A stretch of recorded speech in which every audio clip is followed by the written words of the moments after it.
เคเพียงแต่4วิดีโอให้อ่านภาษาจีนไทยวิดีโอที่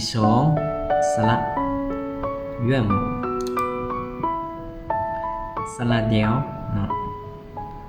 สระเดียว6ตัวอ่านตามอาจารย์อาโอ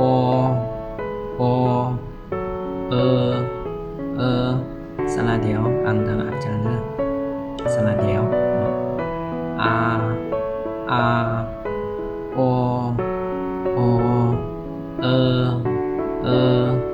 ยีวูยูอาโอ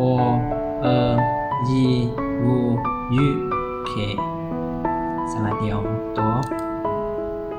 单韵母ต่อไปเนี่ยสระผสม复合韵母เนาะอ่านตามอาจารย์ I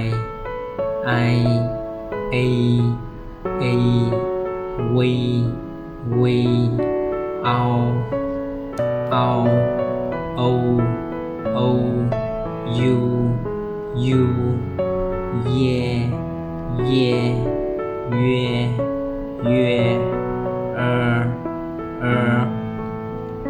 I A we ao o you ye เนาะสับตัว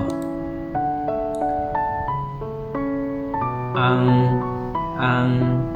เอิงยิงวนยุนต่อไปนี่เป็นเสียงนักเนาะเสียงอังเสียงเสียงทันดังเนาะอังเอิงยิงองอันเอิงยินวนยุนอังเอิงยินองสังเกตว่าตัวที่บ่มีเกอนี่เนาะ